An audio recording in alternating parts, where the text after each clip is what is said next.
आजचा episode actually खूपच special आहे आणि आपले जे गेस्ट आहेत ते एक्स्ट्रा स्पेशल आहेत. सुरेंद्र भावे सर हे आज आपल्यावर असणार आहेत एपिसोडवर आणि त्यांच्याविषयी जेवढं सांगू तेवढं कमी आहे, म्हणूनच माझ्या हातात ही नोट आहे. कारण त्यांनी क्रिकेटसाठी जे काही केलं आहे ते असं सांगायला लागलो तर आपल्याला वेळ कमी पडेल. त्यामुळे मी थोड्याशा काही गोष्टी त्यांच्याविषयी लिहिल्या आहेत त्याच्यात की ज्यांनी जे सरांना ओळखत नाहीत त्यांना लक्षात येईल की सरांनी काय काय केलेलं आहे खेळासाठी. So Surendra Bhave sir has played for Maharashtra for 15 years. In 97 first class matches, Bhave sir has scored close to 8,000 runs with 28 hundreds with a top score of 292. In the span of 2008 to 2012, Bhave sir was a selector for BCCI आणि त्या काळामध्ये आपण 2011चा world cup जिंकलो की जे आपण कधीच विसरू शकत नाही. आणि apart from that in that era India was ranked number 1 in ODI and in test cricket for the first time. So हे सगळं भावे सर सिलेक्टर असताना झालं आणि त्यांच्या अजून बऱ्याच काही अचिव्हमेंट्स आहेत. बट ॲज अ सेड आपल्याकडे अनफॉर्च्युनेटली वेळ कमी आहे. सो विल बिगिन विथ दिस. आणि मी खूप एक्सायटेड आहे सरांशी बोलायला आणि आपल्याला बाबा पण जॉईन होणार आहेत. आणि विषयाचं नाव आहे की योग आणि काय क्रिकेट. सॉरी योग आणि योग विसरलं तर ठीक आहे, पण क्रिकेट कसं काय क्रिकेट मेन विषय. या विषयाची सुरुवात आपण सरांकडनं करूयात. तर सर मला firstly I would like to ask you की तुमची जर्नी कशी सुरुवात झाली, म्हणजे योगाची journey, how did it all begin for you? मी अगदी जवळ इथे सुभाषनगरमध्येच राहतो आणि तिथे माझ्या भावाला बघून मी ॲक्च्युली क्रिकेट खेळायला लागलो. तो माझ्याहून 7 वर्षांनी मोठा आहे. तो सुद्धा रणजी खेळलेला आहे केदार. आणि जसजसं मी ग्राउंडवर जायला लागलो तसं मला लक्षात आलं की माझ्यामध्ये बऱ्यापैकी टॅलेंट आहे. अगदी सुरुवातीला मी पी विठ्ठल कोचिंग क्लास म्हणून होता नेहरू स्टेडियम, तिथे जायचं. तिथे MCAमध्ये आत्ता कार्यरत जे आहेत ते बेलसरे सर, ते माझे पहिले कोच होते. आणि मग अंडर-15, अंडर-19च्या आसपास मला असं जाणवायला लागलं की हा पूर्णतः कॉन्फिडन्सचा खेळ आहे.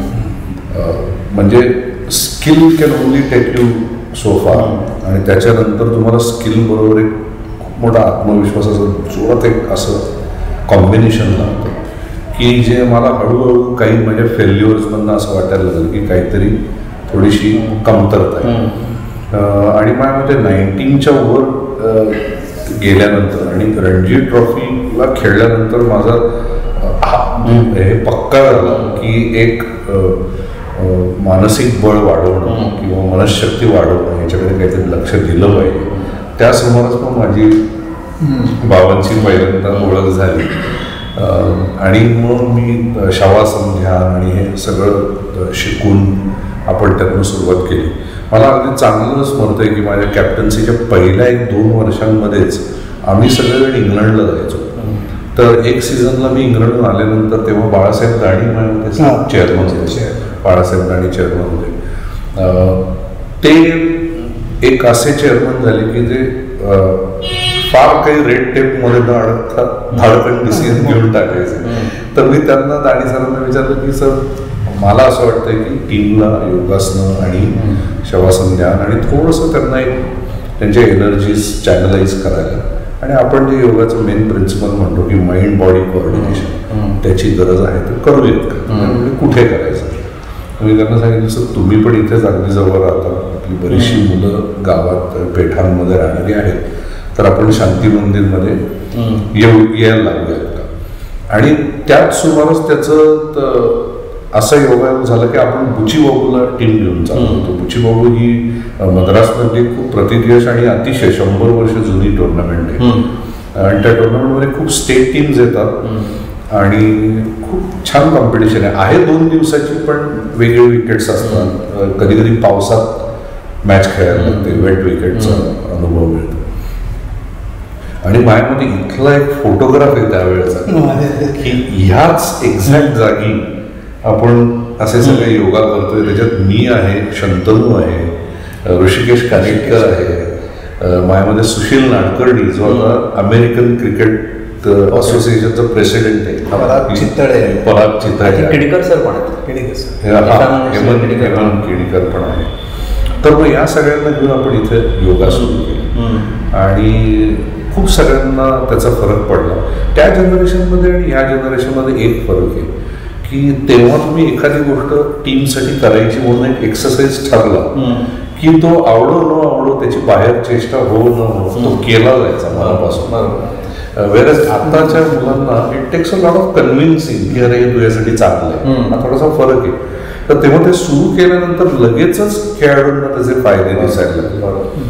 आणि आमचे सगळे स्टार टीममध्ये अवेलेबल नसताना यंग टीम आपण घेऊन गेलो होतो आणि 2च माझ्यामध्ये चांगले म्हणजे नावाजलेले खेळाडू फक्त शंतनू आणि मीच होतो वाटतं त्या टीममध्ये. ऋषी जस्ट तेव्हा वर येत होता, माझ्यामध्ये त्याचा डेब्यू पण व्हायचा होता रणजी ट्रॉफीचा.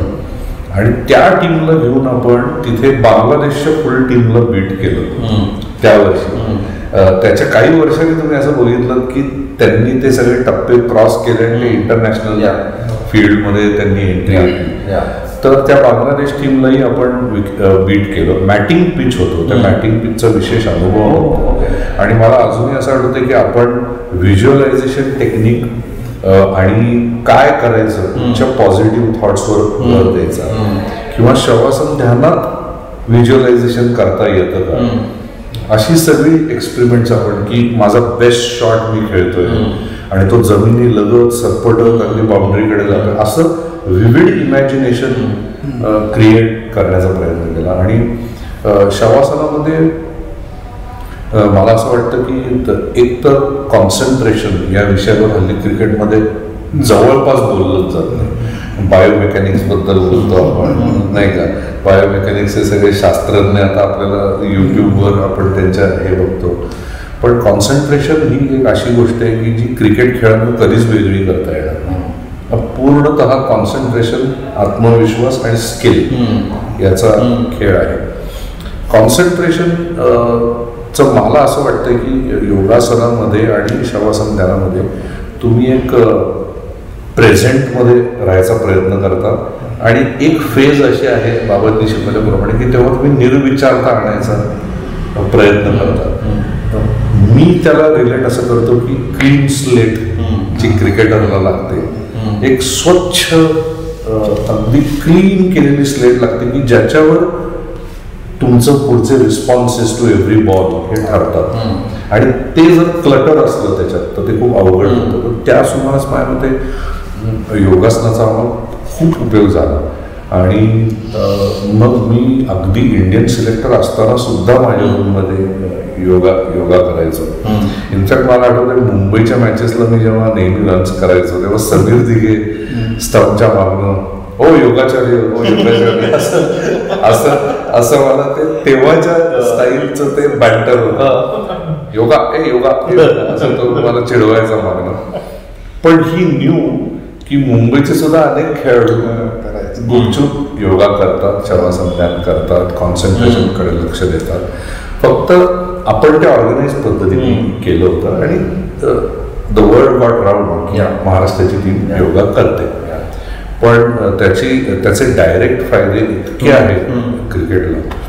सर तुम्ही आत्ता एक गपचूप जे म्हणलात ते मला एकदम स्ट्रायकिंग वाटलं की बिहाइंड द कर्टन्स काही जे प्लेयर्स आहेत ते मे बी करत असतील पण ते कधी याविषयी बोलत नाहीत किंवा सांगत नाहीत की मी योग करतो. तर why is that? I always try to figure out की का लोकांना की मी जिम करतो, मी रोज जाऊन क्रॉसफिट करतो, हे लोक एकदम प्राऊडली सांगतात पण ते योग प्रॅक्टिस करतात, शवासन करतात ते usually they never come out and tell anyone. खूप चांगला प्रश्न आहे ॲक्च्युली. पण आता प्रोफेशनल वर्ल्डमध्ये तुम्ही तुमचं स्किल एन्हान्समेंट कुठल्या कुठल्या पद्धतीने करतात हे सगळेच लोक जगाशी शेअर करतात. There is always that little competition. म्हणजे तू हेही बघितलंस की आता स्पोर्ट्स सायकोलॉजिस्टकडे जर आपण गेलो तर ते त्यांच्या जो सब्जेक्ट असतो त्याला नेहमी सांगतात की ह्या टिप्स मी तुझ्यासाठी गॅदर केले पण ह्या तू बाहेर जाऊन सांगायच्या नाही. It is only specifically meant for you असं सांगतात. तर तो जर आपण भाग लपवायचा भाग जर थोडासा बघितला तर त्याला एक अँगल असा आहे की क्वाइटली ते करावं आणि ज्याचा विश्वास आहे त्यांनी करावं, माझा विश्वास आहे मी करतो, अशा लेवलला ते सोडून दिलं जातं. परंतु मला असं वाटतं की त्याची ॲक्टिव्ह ॲडव्हर्टाइजमेंट किंवा त्याची जाहिरात नाही म्हटलं तरी आपण मला असं वाटतं की त्याचं नॉलेज लोकांपर्यंत पोहोचवलं पाहिजे. ते अतिशय इम्पॉर्टंट आहे. आणि क्रिकेटर्सनी योगाकडे वळायला काहीच हरकत नाही, कारण आता तर क्रिकेटमधली रिवॉर्ड्स इतकी मोठी आहे की ज्याला इंग्रजीमध्ये असं म्हणतात नो स्टोन्स अनटर्न्ड असं म्हणतात की सगळं करून बघायचं आपल्या करिअरसाठी. तर आपण सगळं करून बघतो तेव्हा आपलं जे सर्वात प्रगल्भ शास्त्र आहे त्याच्याकडेच आपण बऱ्यापैकी दुर्लक्ष करतो असं होतं. बरेचदा असं होतं की तुमच्या क्रिकेटर म्हणून तुमचं जे लाईफ आहे त्याच्यात सकाळी 7 पासून संध्याकाळी 7 पर्यंत इतकं स्लॉट्स आता ठरलेले असतात फर्स्ट क्लास क्रिकेटरचे की त्याच्यात त्यांनी कुठनं तरी त्याच्या रूममध्ये त्याच्यासाठी टाइम काढायला पाहिजे. हे अतिशय इम्पॉर्टंट आहे. आणि म्हणून कदाचित ते बऱ्यापैकी प्रायव्हेट राहतात. कारण मला असं वाटतं की कुठलेही संघ टीम्स ह्या एकत्र योगा सेशन्स करताना आता दिसत आहे, पण it's left to an individual. तर तेव्हा मग तो खेळाडू आता कसं झालं क्रिकेट थोडं कंपार्टमेंटलाइज झालंय. सनातन खरं सांगायचं तर पूर्वी डॉर्मेटरीमध्ये आम्ही राहायचो आणि आमचं कम्युनिकेशन इतकं ब्युटिफुल होतं. खरं मी आता एका मुलाखतीत सांगितलं टीम मिटिंगची गरजच नसायची. स्ट्रॅटेजाइज करायला बसायचं आणि याला इथे आउट काढू त्याला तिथे आउट काढू, हे करू ते करू, हे कॅज्युअल गप्पांमध्येच डिस्कस व्हायचं. टीम मिटिंगची गरजच नसायची. आता टीम मिटिंगची गरज काय आहे मला वाटतं, कारण प्रत्येकाला सिंगल रूम मिळतं. फर्स्ट क्लास क्रिकेटमध्ये इव्हन शेअरिंग सुद्धा नाही आहे, म्हणजे 2 जणही बरेचदा नसतात. सगळे जे सदर्न असोसिएशन आहे त्या सगळ्यांकडे इंटरनॅशनल लेवलसारखं एक प्लेअर सिंगल रूममध्ये असतो. सो तो त्याच्या रूममध्ये गेल्यानंतर त्याचा रिलॅक्सेशन पिरियडमध्ये तो काय करतो याचा फारसा काही गाजावाजा होत नाही. आणि त्यामुळे मला असं वाटतं की ऑर्गनाइज पद्धतीने टीमनी योगा करणं आणि इंडिव्हिज्युअल योगा करणं या दोन्ही गोष्टी हव्या. पण इंडिव्हिज्युअल्सनी याच्याकडे जास्त लक्ष दिलं आणि हे तू म्हणतोस ते अगदी बरोबर आहे की तुम्हाला त्याचे फायदे मिळाले तर ते सत्य लोकांपर्यंत पोहोचलं पाहिजे. हे फार इम्पॉर्टंट आहे, अतिशय इम्पॉर्टंट आहे. माझ्यामध्ये टेनिसचा विचार केला आपण तर अनेक ग्रेट स्टार्सनी योगा एक्सपेरिमेंट केले आणि माझ्यामध्ये जिमी कॉनर्स, जॉन मॅकनरो आणि काही जणांकडे बघून असं वाटतं की ते करतच असेल. Even Nadal, Roger Federer, even रॉजरकडे बघून असं वाटतं. मी आणि बाबा नेहमी रॉजरची मॅच असताना ही चर्चा असते तो कुठलाही, कारण त्याच्यासमोर नदाल वगैरे तो असा एकदम पेटून उठलेला असतो. पण रॉजरही पेटून उठलेला असतो पण तो आतनं पेटून उठलेला असतो आणि तो इतका शांत असतो की यू ऑलवेज से की तो काय करत असणार, म्हणजे ते काय असं ऑटोमॅटिक होत नाही. याच्यात तेव्हा मी कॅच फ्रेज त्या समोरच काढली होती, आमच्या एका सिनियर प्लेअरकडनं आली होती. तर ते म्हणायचे की योगा करणारा जो प्लेअर आहे तो कसा दिसतो, तो तावातावानी क्रिकेट खेळताना दिसत नाही. तर तो असा दिसतो, असं त्याला त्यांनी उर्दूमधलं एक हे काढलं होतं की दिमाग ठंडा मगर दिल जले हुए. काय दिमाग ठंडा मगर दिल जले हुए असं त्यांनी ते काढलं. तर ते आमचे कॅच फ्रेज झाले होते तेव्हा की डोकं शांत, तुमच्या चेहऱ्यावरचे हावभाव फार बदलले नाही पाहिजे. You can't give your opposition an inch, पण आतनं तुम्ही मोटिवेटेड पाहिजे. जले हुए म्हणण्यापेक्षा ते उर्दू मधलं जातं, पण मोटिवेटेड दिसला पाहिजे. आणि ते माझ्यामध्ये योगाने शक्य होतं. म्हणजे अनेक खेळाडूंकडे बघून मला असं वाटतं, आपल्याला नेहमीच MS कडे बघून असं वाटतं की हा काही योगा मास्टर वगैरे आहे का काय असंच वाटतं. त्याच्याकडे 100% बिलीव्ह आहे की तो योगा गॅरंटेड एकदम बिहाइंड द कर्टन्स तो करत असणार. आणि माझ्यामध्ये क्रिकेट हा असा खेळ आहे की ज्याच्यात 145 क्लिक्सनी बॉल आला की त्या खेळामध्ये सायंटिस्टनी जो रिसर्च केला आहे तर ते म्हणतात तुम्हाला 200 ते 600 मिली सेकंड्स थोडाच वेळ असतो मध्ये. ह्या स्पॅनमध्ये तुम्हाला सर्वात महत्वाचे डिसिजन घ्यायचे असतात. 140 क्लिक्सला बॉल येतो, तो कुठे आहे, हा सोडायचा बॉल आहे का, खेळायचा बॉल आहे का, मारायचा बॉल आहे का, खाली बसायचा बॉल आहे, काय आहे हे. तर हे रिस्पॉन्सेस तुझे चांगले कधी येतील जेव्हा तुझा माइंड अत्यंत तू न्यूट्रल आणि फ्रेश ठेवू शकलास. आणि ते सामर्थ्य माझ्या मते योगामध्ये आहे. कारण कॉन्सन्ट्रेशन ज्याला आपण म्हणतो ते. आणि दुसरं एक मला नेहमी असं वाटतं ना की क्रिकेटमध्ये आम्ही कोचेस सगळं रेग्युलरली एक हे वापरतो कॉन्सेप्ट की बॉल टू बॉल रुटीननी जा, बॉल टू बॉल रुटीननी जा. आधीच्या बॉलचं काय झालं त्याचं एकदम कॉलरवरही नको चौका मारला असला तर, किंवा बीट झाला असलास तर खचलायच असंही दिसलं नाही पाहिजे, आणि पुढच्या बॉलची भीती नको. ही जी मधली स्टेज आपल्याला अटेंड करायची ती माझ्या मते योगासन जर चांगलं साध्य झालं तर ते तुम्हाला करता येतं. विच वी कॅन से की स्टेइंग इन प्रेझेंट हे जे आहे तर ते बॉल टू बॉल रुटीन आहे. आणि कॉन्सन्ट्रेशन जे आपण म्हणतो ना ते योगामधलं कॉन्सन्ट्रेशन आणि नेहमी जे केलं जातं कॉन्सन्ट्रेशन अगदी बेसिक फरक जो आहे तो योगाचं कॉन्सन्ट्रेशन हे टेन्शन फ्री कॉन्सन्ट्रेशन असतं. मी खेळायला लागल्यानंतर शवासन ध्यान केलं, ध्यानमय योगासनं केली आणि तुमचा तो बॉडी माइंड वननेसचा तुम्हाला एक फील यायला लागतो आणि तो अवेअरनेसची तुमच्या क्वालिटी इम्प्रूव्ह झाली की मग जे आपोआप येतं कॉन्सन्ट्रेशन जे नॅचरल येतं तर ते खूप एक्स्ट्राऑर्डिनरी असतं. आणि केलं जर असेल कॉन्सन्ट्रेशन तर त्याच्यामध्ये कुठेतरी फोर्स लावलेला असतो, काहीतरी ताकद लावलेली तुटायचं. आणि जोर लावून आपण एखादी केली गोष्ट तर ती जोर सहन करण्याची आपली क्षमता संपली की ते ढासळतं. पण नॅचरली जे आलेलं असेल आणि ते जर तुम्ही जर नेटमध्ये त्याचा सराव केलेला असेल की नॅचरल कॉन्सन्ट्रेशन आल्यामुळे ते बॅटिंग करताना ते सगळं रिफ्लेक्ट होतं आहे त्याच्यामध्ये, त्याचा सराव केला तर मॅचच्या वेळी ते आपोआपच येईल. आणखीन एक मला अवेअरनेसच्या संदर्भात वाटतं हे प्रेझेंटमध्ये राहायचं म्हटलं तर तुम्हाला खेळत असताना बॅट्समॅनला असा तो सेन्स घ्यावा लागतो सगळ्या सिच्युएशनचा आणि तो मध्ये जो थांबतो आणि लक्ष टाकतो सगळीकडे फिल्डर कुठे कुठे आहेत ते पाहतो. पण नुसतं तेवढं पाहून चालत नाही ना, तर त्याला असे मधल्या गॅप्सही बघायला लागतात. आणि ते बघण्याची जी क्षमता आहे तर ती अवेअरनेसमुळे येते. आणि म्हणून योगाचं वैशिष्ट्य म्हणून आपण म्हणायला गेलो तर कॉन्सन्ट्रेशन हे टेन्शन फ्री कॉन्सन्ट्रेशन आहे आणि ऑल इन्क्लुझिव्ह अवेअरनेस. हे सगळ्याचं भान आहे, पण खेळताना फक्त एकच बॉल खेळतो एका वेळेला, पण भान सगळ्याचं ठेवायला लागतं. बरोबर. सेन्स सगळ्याचा म्हणतो. आणि मग ते जे म्हणलं ना ती जी स्टॅबिलिटी आहे ना तुम्हाला जर बॉडी माइंड वननेस तुम्ही ॲक्च्युली ध्यानमय योगासनं करताना अनुभवलेलाच असेल तर तुम्हाला तो ते जे तू म्हटलास 200 to 7 मी तुला अरे तुरे म्हणतोय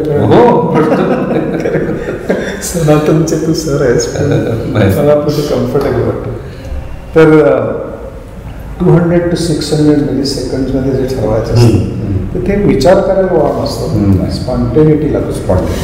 ती स्पॉन्टेनिटी जी आहे तर ती तुम्हाला बॉडी माइंड वननेसने अनुभवलेलंच असेल आणि त्याच्यावर अवेअरनेस डेव्हलप झाला आहे. सगळे शॉट्स तुम्ही खेळून आणि असं ते तुमच्या म्हणजे मसल मेमरीसुद्धा तुमची तशी डेव्हलप झालेली आहे, तुम्हाला ते आपोआपच स्पॉन्टेनियसली येत आहेत.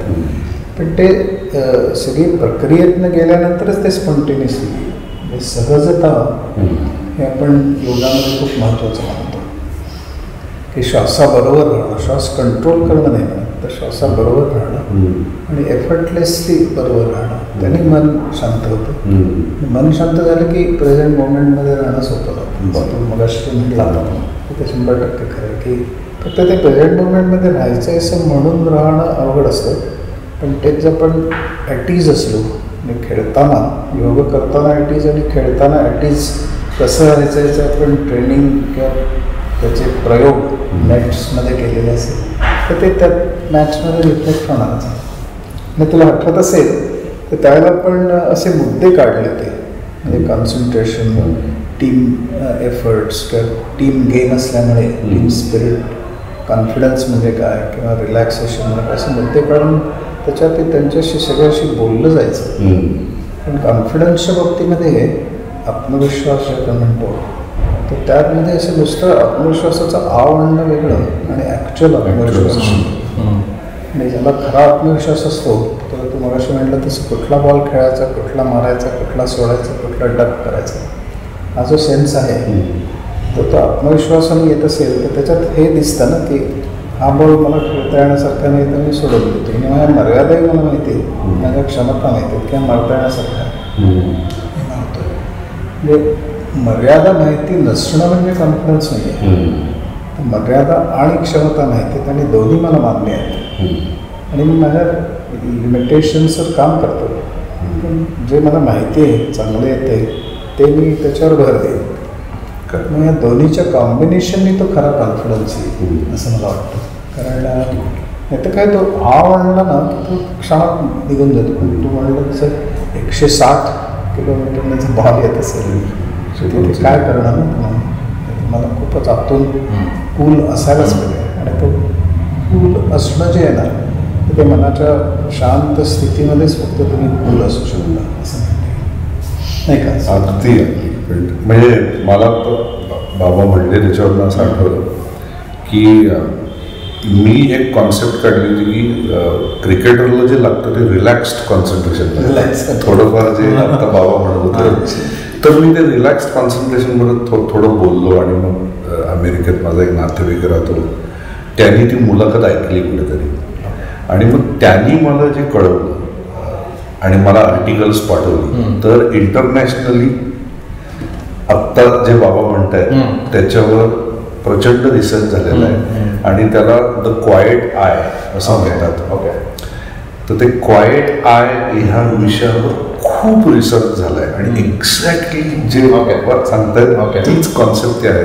सो क्वाइट आय म्हणजे काय म्हणतात ते असं म्हणतात की त्या माणसाची नजर एखाद्या गोष्टीकडे तुम्ही बघितली तर त्या गोष्टीमध्ये बॉल बघताना प्रेशरही दिसत नाही आणि ऑलमोस्ट ॲज इफ तो एक्सपेक्ट करतोय काय बॉल येणार आहे असं. म्हणजे त्यांनी ॲक्च्युली त्यांच्या आयबॉल मुवमेंट्सवरही रिसर्च केला आहे आणि it is directly related to आत्ता जे बाबा बोलत आहेत ते. आणि म्हणूनच माझ्या मते आपल्याला हा अवेअरनेस दाखवायला पाहिजे की आपलं शास्त्र आपण नीट जवळनं अभ्यासलं पाहिजे जसं बाबांनी अभ्यासलंय तसं. आणि मग त्यांनी मला माझ्या बायकोच्या भावांनी बरीच त्या बाबतीत आर्टिकल पाठवली की जी मी काही आम्याबरोबर शेअर केलीत काही लोकांबरोबर केलीत आणि त्याच्यात त्यांचं असं म्हणणं आहे की रिलॅक्स्ड कॉन्सन्ट्रेशन म्हणजे द क्वाइट आय. आणि त्यांनी अनेक बास्केटबॉल प्लेयर्सवरही रिसर्च केला आहे तर त्यांचे सुद्धा खूप लांबचे बास्केट्स टाकताना त्यांच्या चेहऱ्यावरचे हावभाव आणि त्यांच्या आयबॉल मुवमेंट्सवर त्यांनी लक्ष दिलं कुठेही प्रेशर दिसत नाही. म्हणजे ते ॲक्च्युली इतके समरस झालेले असतात त्या प्रोसेस बरोबर असं त्यांना जाणवलं. आणि प्रेशरच जिथं नाही आहे तिथं फेल्युअरचं चान्सेस खूपच मिनिमम होतात. आय थिंक म्हणून तर त्याला म्हणतात की क्रिकेट हॅपन्स बिटवीन दिस 2 पॉईंट्स आणि इफ यू कांट कंट्रोल या 2 पॉईंटच्या मध्ये ब्रेन सिच्युएटेड आहे तिथं ते सगळं उलगडत असतं. आणि त्यामुळे काय म्हणते ग्रेट प्लेअरचे रिस्पॉन्सेस ह्याला आधीच बॉल कुठला टाकणार आहे ते माहिती होतं का काय असं बरेचदा वाटतं. सचिनचं असं वाटायचं. इनफॅक्ट त्याच्या पलीकडे जाऊन काही एक्सपर्ट्सचं असं म्हणणं आहे की सचिनला पाहिजे तिथे बॉल मिळायचे म्हणजे असं अक्षर पाहिजे तिथे मिळायचे कारण तो बॉलर इतका इमेन्स प्रेशरमध्ये असायचा की जे व्हायला नको ते व्हायचं त्याच्या हातात असं. आणि that is the ability he had की तो तसा प्रेशरमध्ये टाकतो. तो कशामुळे तर ऑब्व्हियसली अशा प्रकारचं त्याला कॉन्सन्ट्रेशन लेवल असल्याशिवाय म्हणजे त्याच्यातनं आता काही कार्यक्रमांमध्ये बसून आता मलाही किस्से सांगायची सवय झाली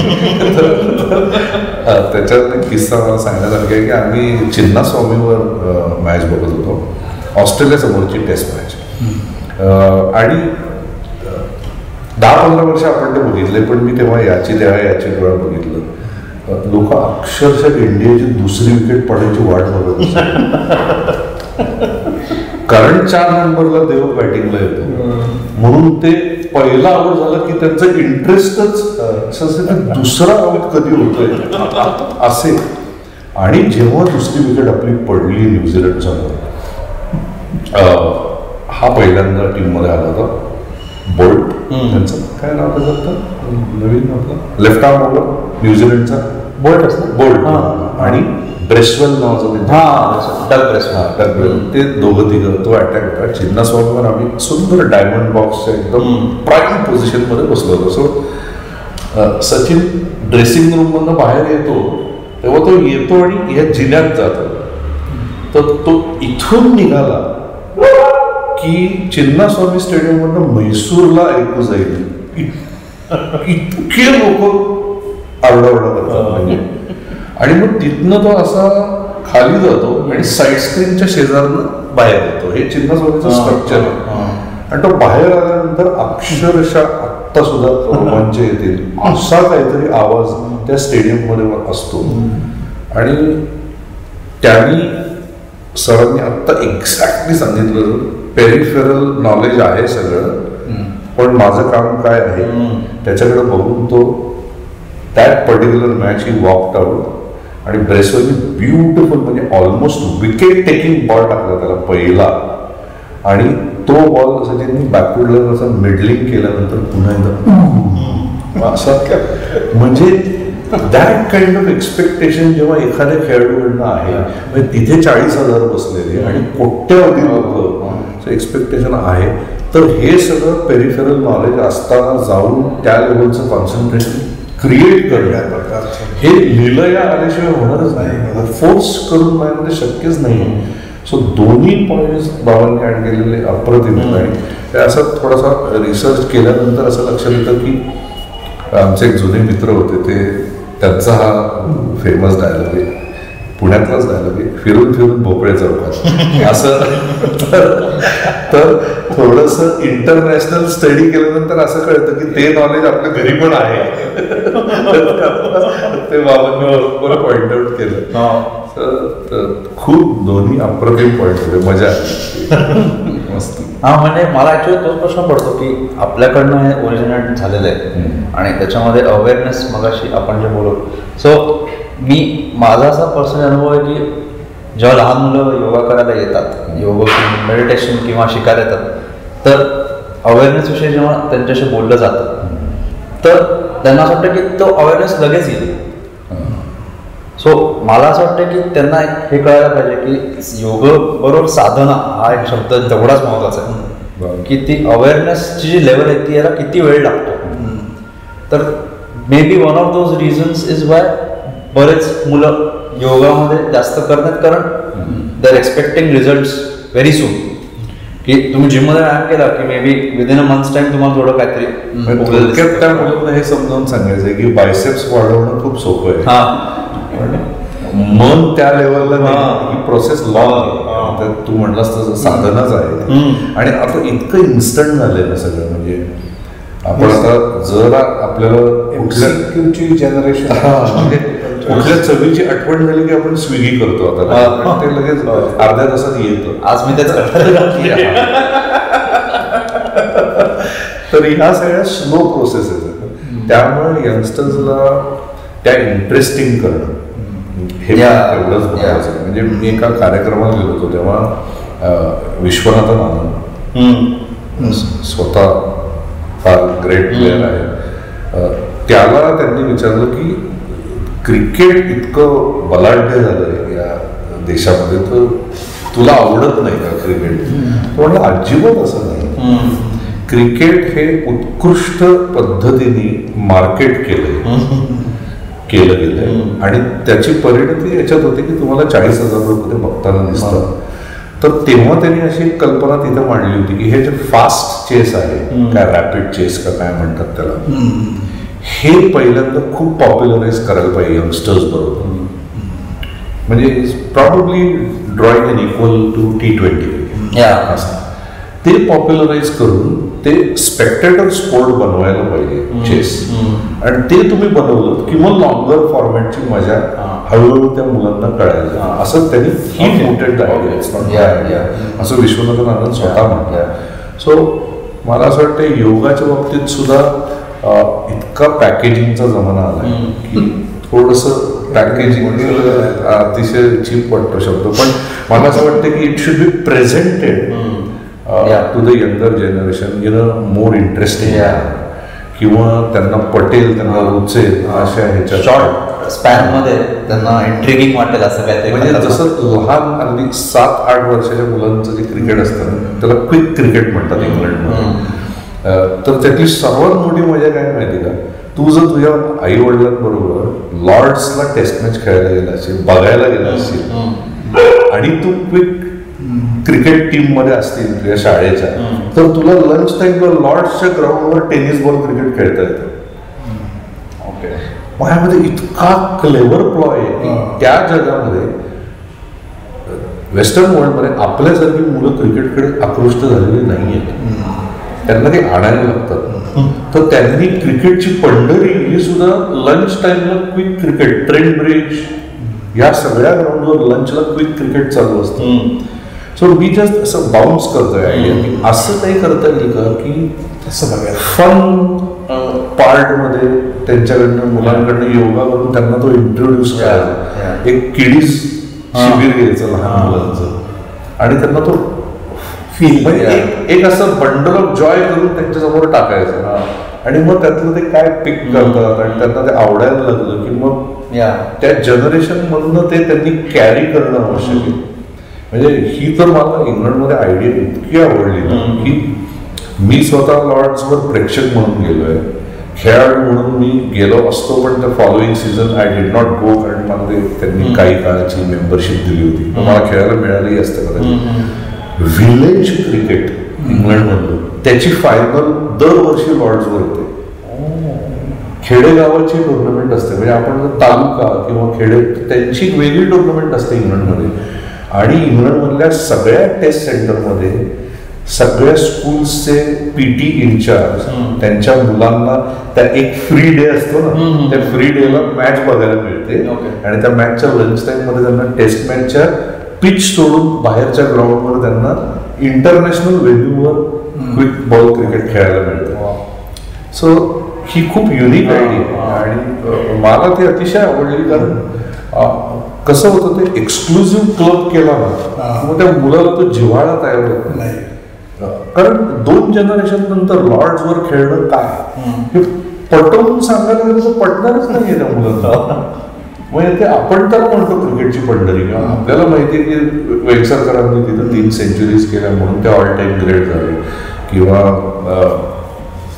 काही महान खेळाडूंचं त्या लिस्टवर नाव नाहीये असंही आपल्याला माहिती. म्हणजे we relate to it as क्रिकेटची पंढरी, पण तिथं त्यांनी ते खुलं केलंय.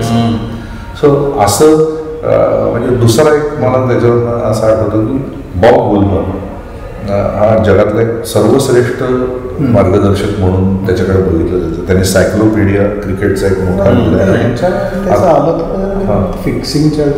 नाही त्यांचं बॉब वुलमर आणि तो बाहेर पडले किंवा नाही त्यांचा मृत्यू झाला क्रिकेट ट्रिपवर आणि त्याच्यावरनं बरंच उभा झाला असा.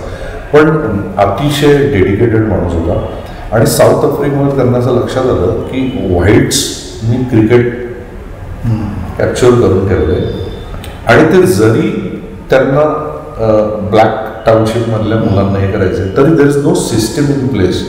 सो बॉब वुलमरने त्यांच्या पुस्तकात लिहिलंय की त्या ब्लॅक टाउनशिप मधला जर एखादा लहान मुलगा जर माझ्याकडे सिस्टीमकडे येऊ शकत नसेल तर इट इज माय जॉब की मी किट खांद्यावर टाकून. तर बॉब वुलमर ऍक्च्युअली क्विक क्रिकेटची किट्स घेऊन त्याच्या टीम बरोबर ब्लॅक टाउनशिप मध्ये जायचा, ते विकेट्स ठोकायचे आणि त्यांनी ह्या ब्लॅक टाउनशिप मधल्या मुलांना मेन स्ट्रीम क्रिकेटमध्ये आणलं आणि हळूहळू त्याचा प्रसार झाला. मग आपल्याला मकाया एंटिनी, ओलंगा हे सगळे ड्युगन हे सगळे प्लेयर त्यातनं आलेले दिसले. सो त्यांनी क्रिकेट त्या लोकांकडे नेलं. तसं मला कधी कधी असं वाटतं की आपण योगासन आणि योग हा पूर्ण जो विषय म्हणजे तो असा एक- ग्राउंडवर योगा मॅट्स घेऊन झाला पाहिजे असं. किंवा एक इंटरेस्टिंग हे करू तरी काम अशी लहान मुलांची शिबिरं किंवा असं, या कारण त्यांच्या पालकांना त्याचं महत्व कळलेलं आहे. परंतु म्हणजे थोडीशी अडचण मला अशी वाटते की ज्यावेळेला आपण असं ते पॉप्युलराईज करण्याच्या हेतूने करायला जातो तर त्याचा आत्मा हळूहळू हरवतो. हे जसे फिजिकल योग झाले ना आता, फिजिकल पार्ट त्यातला खरा रिलेटिव्हली खूप कमी महत्त्वाचा आहे. खरा जो आहे तो सायकोलॉजिकल आणि स्पिरिच्युअलच आहे. आणि ती मुलं, लहान मुलांच्या आता इथे लहान मुलं येतात ना, त्यांच्याशी असं जर छान कनेक्ट तुमचा निर्माण झाला, तुमचा जर रॅपो निर्माण झाला, तर खूप बेसिक कॉन्सेप्ट ते खूप चांगल्या प्रकारे आत्मसात करू शकतो. आपण असं म्हणतो की त्यांना काही कळत नसेल म्हणून, पण आपल्याकडे येणारे तर स्वाती सांगत होती की तिचं डे केअर सेंटर आहे, किंवा रजनीताई येतात त्यांचं डे केअर सेंटर आहे. तिथे 7-8-10 वर्षाच्या मुलांशी असे खूप बेसिक विषय इथे जे आमचे ॲडल्टमध्ये चालतात ते त्यांच्याशी शेअर करून पाहिलं त्यांनी ट्रायल म्हणून. आणि नंतर एक 10-15 महिन्या 2 महिन्यांनी त्या 10-12 मुलांना इथे घेऊन आल्या. मी त्यांच्याशी गप्पा मारल्या तर ते असं खूप त्यांना कळतं असं वाटलं. पाठ केलेलं असं नाही, ॲक्च्युली त्यांना समजलं आहेत त्या कॉन्सेप्ट. नाही, मनाचा मोकळेपणा, तसं you have to be free at mental. तर मला अशी जिज्ञासा असते खेळताना सुद्धा you have to be continuously learning मोडमध्ये असलं पाहिजे. कारण कितीतरी शिकण्यासारखे सिच्युएशन्स निर्माण होत असतात. तर ते जर नसेल तर ते पॉप्युलराईज, म्हणजे आता योगाचं सुद्धा तेच झालेलं आहे की पॉप्युलराईज करण्याच्या ह्याच्यामध्ये डायल्युशन खूप झालं किंवा ते परिणाम नाही मिळत, मार्केटेड प्रॉडक्ट होतो. ते परिणाम मिळणार नाही तसं मला एक धास्ती वाटते. थोडंसं मी हे करतोय, पण अगदी प्रामाणिकपणाने जे वाटतं ते सांगतो. पण परिणामचं तुम्ही म्हणता ना, त्याच्यामागे रिझन मला असं वाटतं की कोणी तेवढा वेळ करत नाही. हा, त्याला जो काही वेळ लागतो तो द्यावाच लागतो. पण सर म्हणतात तसं I think to begin with, म्हणजे कॅरेट जे आपण म्हणतो ना दाखवणं, तर त्यासाठी काहीतरी एक इंटरेस्टिंग त्याला एक काय डायमेन्शन दिलं योगाला. पण त्याच्यातला जो मेन पार्ट जो आहे तो आपण तसाच ठेवला. But to get them to that आत्मा तोच ठेवायचा. म्हणजे आय डोंट अंडरस्टँड दॅट. हे धास्ती वाटते मला की ते करताना एखाद्यानं त्याचं हे नाही होत, इम्पॅक्ट नाही होत, जसे परिणाम पाहिजेत तसे नाही करत. काहीतरी दुसरंच वळण लागतं की फिजिकल लेवलला ते फ्लेक्सिबल असतात ना बॉडीज. त्यामुळे लहान मुलांना काय कुठलंही आसन करून दाखवतात, ते वेगवेगळे आसनं करून दाखवण्याची स्पर्धा सुरू होते. असं काही योगासन ते त्यांना तेवढंच माहिती असतं. माहिती असतं. तो पण आपला पार्ट आहे अवेअरनेस, त्यांच्यामुळे तो अवेअरनेस बिल्ड करणं. ध्यान शिकवणं, ध्यानमय योगासनं आणि सगळ्याच हालचाली अशा ॲटीज कशा करायच्या याचं जे ट्रेनिंग त्यांना दिलं, बाकी फिलॉसॉफीत पडायचं कारण नाही, पण ॲक्च्युअल ट्रेनिंगच्या वृत्तीमध्ये ते ज्या पद्धतीने करायला पाहिजे तसंच दिलं. आणि ती मुलं रिसेप्टिव्ह असतात, त्यांच्याशी तुम्ही जसं छान रॅपो निर्माण झाला. लहान मुलं काय 10-15-20 जण जरी असले तरी काही तसा इश्यू नसतो, कारण अगदीच ती हे असतात ना, इनोसंट असतात. त्यांना असं तुम्ही काही बोललात, समजावून सांगितलं तर कळू शकतं आणि तसं ते करू शकतात. आणि मग ते करताना जर समजा ऑब्झर्व केलं की ते नेटमध्ये प्रॅक्टिस करताना किंवा खेळताना त्याच्यात त्यांचं येतं आहे का नाही याचं ऑब्झर्वेशन केलं आणि असं पुन्हा त्यांना ते एक्सप्लेन केलं की असं असं करायचं असतं, दॅट वुड वर्क बेटर असं मला सुचव असं. किंवा अगदी अंडर 10 वगैरे हे प्रतिथीयस जे क्लब आहेत ते अंडर 10च्या अंडर 12च्या मुलांना असं काही अवेअरनेसचा प्रोग्राम समजा आपण केला असं करतात की त्यांना झलक वेगळ्या प्रकारे एक वेगळ्या म्हणजे त्यांना जो योगा माहिती आहे तो म्हणजे तसं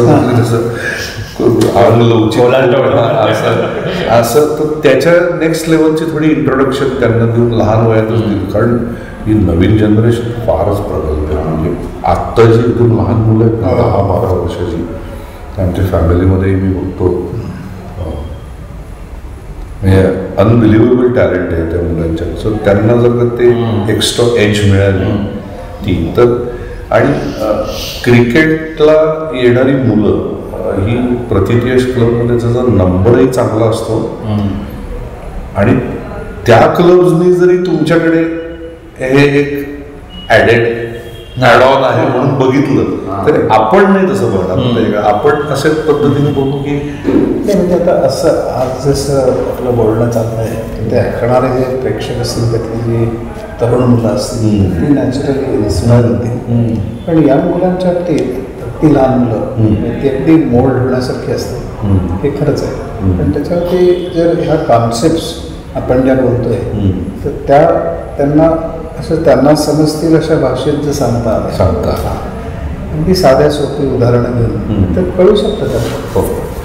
म्हणजे हा एक विषय म्हणजे काय आहे की लहान मुलांना काही कळत नाही आणि त्यांना मोठ्यांना सगळं कळतं हा जो एक भ्रम आहे तसं नाही आहे. त्या मुलांना सुद्धा खूप काही गोष्टी कळू शकतात आणि हे सगळे मोठ्यांचे विषय वगैरे असं काही नाही. अवेअरनेस हे सुद्धा त्यांना कळू शकतं. टेन्शन फ्री कॉन्सन्ट्रेशन कळू शकतं असं जाणवलं आहे त्यांच्याशी बोलताना ते आश्चर्यचकित झालं. खूप कॉन्सेप्टचं खूप चांगलं सांगत रिपोर्टिंग करतं जाणवत होतं कळलं आहे त्यांना असं. तर तसं करता येईल असं बघता नक्की वाटतं.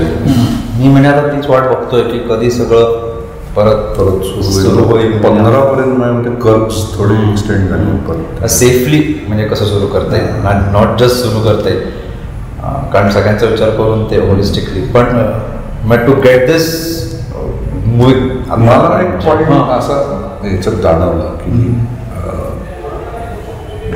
ज्या प्रकारे खेळ सुद्धा पुढे चाललाय त्याच्यात कोच एज्युकेशन ही कॉन्सेप्ट महत्वाची फार मोठी कॉन्सेप्ट आहे. It is coaching coaches. तर तुमचे जे विचार आहेत ना बाबा तसं एक मोठी फळी लहान मुलांना पास ऑन काय करायचं अशी एक टीम. कारण कसं आहे माहिती का मला असं वाटतं की कोच एज्युकेशन हे पहिल्यांदा माझ्या दृष्टीने I didn't know what it वाज.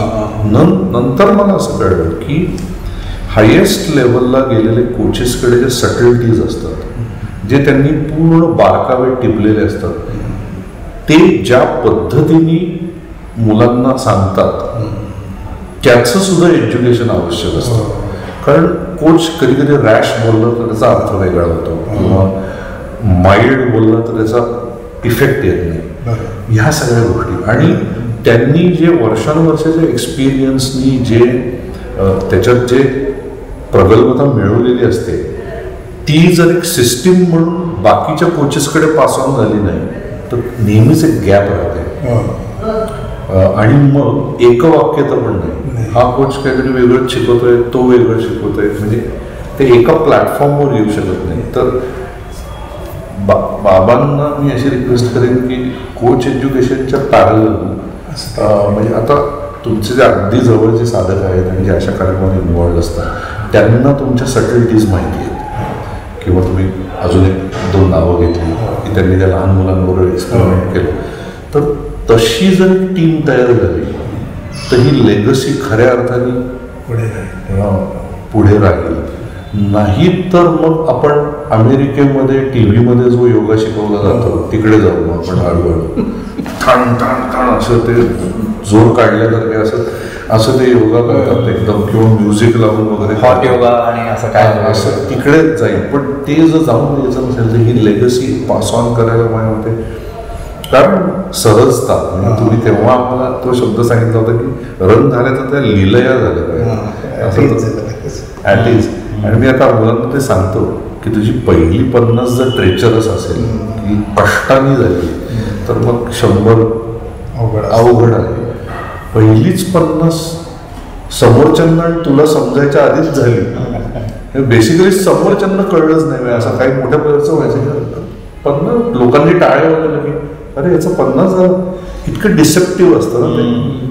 तर मग ती सहजता आली असेल तर मग 100-150 पुढचे टप्पे येऊ शकतात. नाही तर मेंटली दमतो माणूस कष्ट करून. असं ते लीलया येणं सटलिटी येणं सहजता येणं ही कॉन्सेप्ट त्या ताकदीने मुलांना समजावून सांगणारी पण एक टीम पाहिजे असं मला वाटतं. कोच एज्युकेशन हा जो सध्या एक खूप फेमस हे आहे, कॉन्सेप्ट आहे, व्हेरी पॉप्युलर. NCA मध्ये पण मोठ्या प्रमाणात केलेलं. इनफॅक्ट त्यांनी कोच एज्युकेटर्स नेमले. ओके. आणि म्हणजे जस्ट माहितीचं म्हणजे म्हणून त्यांनी इन्फोसिसमधून टॉप मॅनेजमेंट गुरुज एक्झिक्युटिव्हजला कसं तयार करतात त्याचं शिक्षण त्यांनी NCAच्या कोचेसला दिलं आता या वर्षी. म्हणजे प्रत्येक तुम्ही जे वाक्य तुमच्या प्लेयरशी बोलता, how it is perceived by the player याचं एज्युकेशन त्यांना दिलं गेलं. इतकं ते डीप आता गेले. कारण आता कसं मी एका विशिष्ट अँगलनी असा विचार करत होतो आणि मग तुम्ही मला एकदम असं या अँगलनी गेल्यावर असं लक्षात आलं की ऍक्च्युली दोन्ही कॉन्सेप्ट सेम आहे ऍक्च्युली. पण मला ते सांगताना अनेक पुरावे द्यायला लागले, तुम्हाला काहीच द्यायला लागले नाही. ही त्यातली सहजता आहे. ही त्यातली सहजता आहे. त्यामुळं ती म्हणजे what I am trying to get at is, I hope मला ते समजावून सांगता येईल लोकांना की ही सहजता अशी खूप साधनेनंतर येते. तर अशा सहज आणि सोप्या शब्दात ती कॉन्सेप्ट हार्ड हिटिंग होऊ शकते. तर तसे लोक एज्युकेटर्स तयार करायला पाहिजे. आणि इनफॅक्ट आता असं बॅचेस वगैरे आपण असं म्हणत नाही, पण तसाही एक प्रोग्राम व्हावा की ज्याच्यात जे तुमच्या दृष्टीने एका सर्टन अंडरस्टँडिंगला आलेत त्यांना थोडंसं अजून अपग्रेड करून असं म्हणजे हा मेसेज स्प्रेड व्हायला ना ते ती जी सिस्टीम असते पिरामिड सिस्टीम तसं होऊ शकतं. म्हणजे काय होतं की याच्यातल्या ज्या कॉन्सेप्ट्स आहेत त्या जरा डीपर असल्यामुळे त्या ज्या कळण्याची शक्यता आहे, जे ते रिसीव्ह करू शकतात, ते समजू शकतात. त्यांचा एक प्रोग्राम ऑलरेडी 12 वर्ष सुरूच आहे, रेग्युलरली दर शनिवारी चालू आहे. पण एक ह्याच्याशी जे नातं असणार आहे स्पोर्ट्सशी असणार, तर त्याच्यात त्यातले जे स्पोर्ट्सचे मधली लोक आहेत त्यांना ते हे करता येऊ शकतं, मोटिवेट करता येऊ शकतं की तुम्ही हे स्पोर्ट्समध्ये कसं घेऊन जाता येईल असा तुम्ही विचार करा असं त्यांना सांगता येईल. पण आत्ताच्या स्टेजला जे चाललं आहे ते, कारण हे क्षेत्र जे आहे ना योगाचं, हे प्रायमरीली स्पिरिच्युअल आहे, त्यानंतर सायकॉलॉजिकल आणि लास्ट फिजिकल आहे खरं म्हटलं. बरोबर. आणि त्याची जी ॲप्लिकेशन्स आहेत ना ती व्हेरिड असू शकतात. म्हणजे त्या क्रिकेटमधलं ॲप्लिकेशन ते झालं तर मॅनेजमेंटच्यासाठी स्ट्रेस मॅनेजमेंट आहे किंवा परीक्षेचं एक्झाम टेन्शन येतं, त्या सगळ्यासाठी ते बाय प्रोडक्ट्स आहेत त्याचे. इव्हन मी तसं म्हणेन की योग थेरपी जे होणारे आरोग्यावर परिणाम हे सुद्धा बाय प्रोडक्ट्स. तो जो being at peace with yourself हा त्याचा प्रायमरी फोकस आहे. आणि तो जर पोचला मग कुठल्याही वयाची लोक असो, कुठल्याही क्षेत्रातली असो, त्यांना बिघडत नाही. पण ते पोचवता तेच हरवलं म्हणजे पोचेल ते योग नसेल, दुसरंच काहीतरी असेल. एवढीच फक्त बरोबर. आणि मला बाबा माझ्या पर्सनल अनुभवांमधनं असं वाटतं की परवाच्या आमच्या मीटिंगमध्ये मला सनातन ते बोलला, तर त्याच्यावरून मला असं वाटतं की मी personally I have dealt with it की अशी पण स्पोर्ट्समनला किंवा नॉर्मल माणसाला हल्ली एक अशी गरज आहे, कदाचित होलिस्टिकली तुम्ही जे सांगता त्याच्यात ते इन्क्लुडेड असेल, पण मी एक आपलं पिनपॉईंट करून सांगतो की ह्याची आपल्या आत्ताच्या समाजाला त्याची खूप गरज आहे. ते म्हणजे खूप ठिकाणी म्हणतात की स्ट्रेस तुमचा रिलीव्ह होईल योगाने वगैरे हे म्हणतात, ते ठीक आहे. पण अनफेअर आणि अनजस्ट गोष्टी जेव्हा तुमच्याबद्दल घडतात त्याचा राग अनेक वर्ष राहतो आणि इट अफेक्ट्स युअर पर्सनॅलिटी.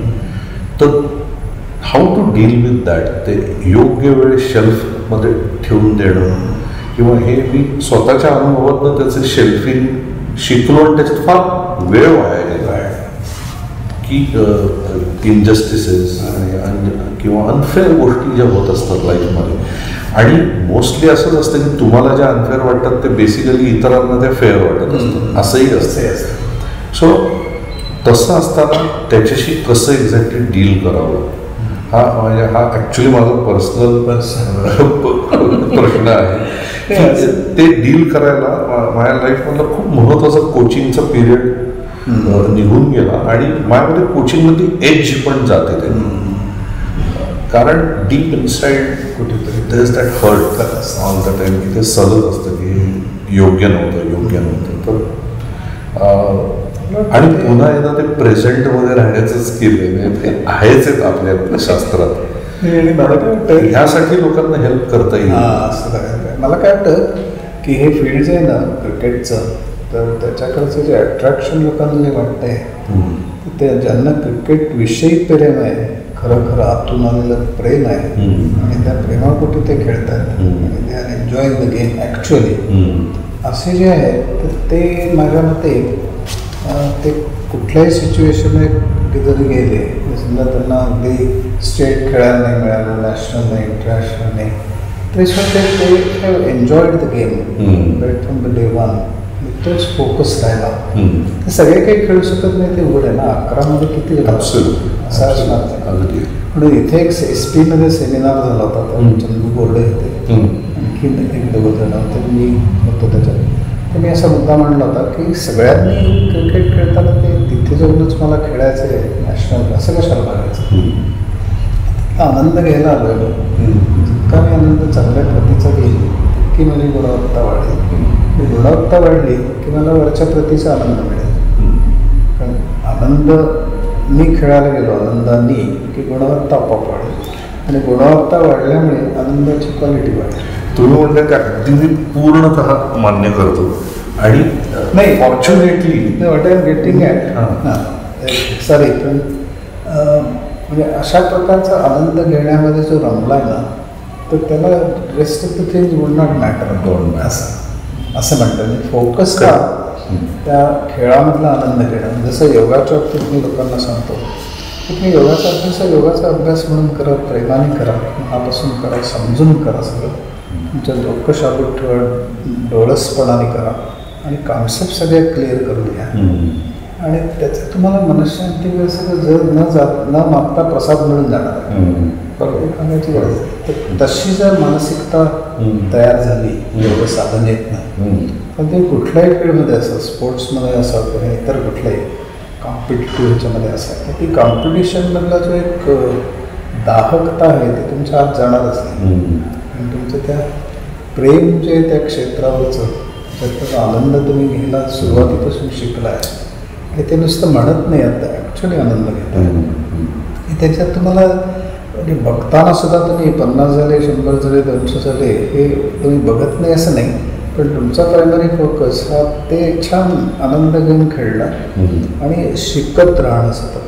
मी उत्तम खेळलो तर त्याच्या नेमकं का खेळलो उत्तम, त्यावेळची माझी मेंटल स्टेट काय होती, बॉडी लँग्वेज काय होती, माझे मुवमेंट्स कशा झाल्या, ह्याचा जो एक अभ्यास आहे की जो सगळेच जण तुम्ही करत असता, पण ॲम्बिशननी ते करणं आणि आनंदाने करणं ह्याच्यातला फरक आहे.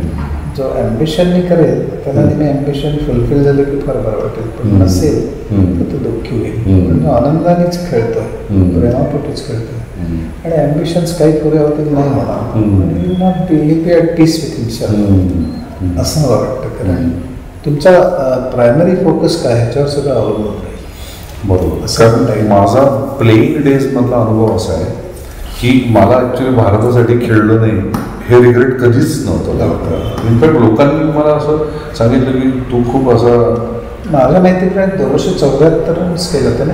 हो, आणि नॉट ओनली दॅट, माझ्या जे जे परफॉर्मन्सेस आहेत ते टोटली क्रिकेटचा आनंद घेण्यासाठीच होते, आणि शेवटपर्यंत 14 वर्ष खेळेस्तोवर मला माझ्यावर काही घोर अन्याय झाला वगैरे असं काही मला वाटत. इनफॅक्ट मी त्या बाबतीत खूप कॅज्युअल होतो, खरं सांगायचं होतं. पण ते अशा रीतीने कामाला आलं की माझ्या रोजच्या बॅटिंगमधला आनंद कधी कमी झाला त्यामुळे असं झालं. पण मला असं वाटतं जर तुम्ही सांगितल्यानंतर मला कळलं की तेव्हा I was driven by something else. आणि जेव्हा हातातली बॅट ठेवून पुढचं मार्गक्रमण सुरू केलं तेव्हा कंट्रोल्स गेले माझ्याकडचे आणि मग मला ते ॲम्बिशननी थोडंसं हे केलं. आणि in fact till very recent times मला तसं काही नव्हतं. इनफॅक्ट मी इंडियन सिलेक्टर पण अचानकच झालं आणि आय क्वाईट एन्जॉयड इट. आणि आपण सगळं ते इंडिया झालं, वर्ल्ड कप जिंकलं, असंही ते होत गेलं. तेव्हा सुद्धा माझ्या ध्यानीमनी कधीही ते नव्हतं. कोच म्हणून I always wanted to prove myself.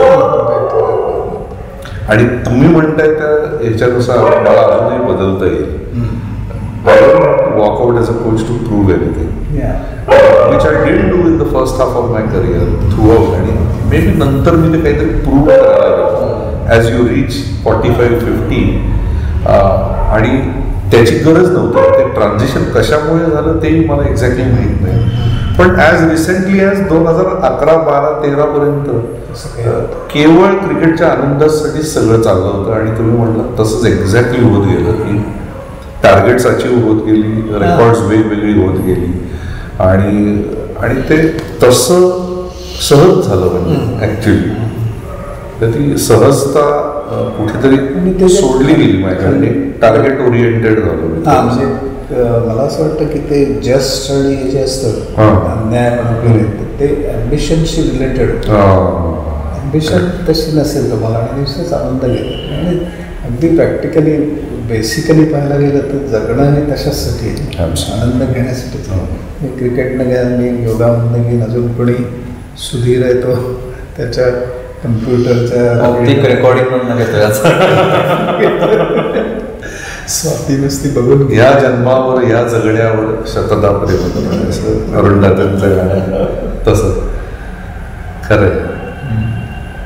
So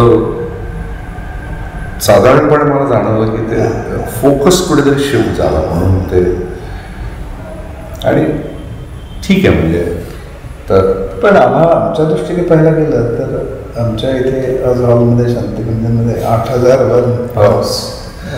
first cricket 97 matches आणि 5,000 रणजीमध्ये केल्याचा आपण सत्कार केला. सत्कार इथेच झाला होता. त्याला मला हे म्हणले ते बाळादाणी तुम्ही कसं काय सत्कार करताय असं, तुम्ही नका पुढाकार घेता. तुम्ही ना मला ते मी फॅन आहे क्रिकेटचा, टीमचा, आपल्या रणजी टीमचा. मी सगळं त्यांचं तिथे पाहत असायचो जाऊन. खेळताना जेव्हा त्यांचं हे अंडर ट्रेनिंग होतं तेव्हा मी आपल्या नेटमध्ये जाऊन बघत असायचो, शेअर करायचो माझ्या ऑब्झर्वेशन्स, त्यांची बॉडी लँग्वेज. आम्ही बोलायचो. राजू भालेकर त्यावेळेला व्यवस्थापक होता. तशी काही म्हणजे मजा यायची, आनंद मिळायचा वेगळ्या प्रकारचा. तो क्रिकेट खेळच असा आहे. आम्ही इथे सनातन लहान असताना ते हॉलमध्ये खेळायचो क्रिकेट. तर पहिल्यांदा तो जोरात खेळायचा आणि लेदर बॉलनी खेळायचो इथे. आणि एकदमदा काचा पडल्यावर जरा माझं असं हे झालं. पण मी असं विचार केला की एक काच म्हणजे एक खेळणं असं धरूया आपण. आणि तो फोडतोय. ते सगळं स्कर्टिंग नसतं ना कालचं, तर ते सगळं कडाला तो खेळायचा आणि सगळं ते निघून आलं. तर ते करून घेऊ आपण असं. नंतर त्याला शेवटी ग्राउंडवर नेलं. तिथे त्याला वाव मिळाला. कारण इथे घराने सांगितल्यामुळे मे बी एक प्रॉब्लेम असा होऊ शकतो की मुलांच्या अपेक्षा वाढतील आता की हॉलमध्ये जेव्हा लोक असणं करत नाही आहेत तेव्हा आपल्याला खेळता येईल. तर तसं नाही आहे, तसं नाही खेळता.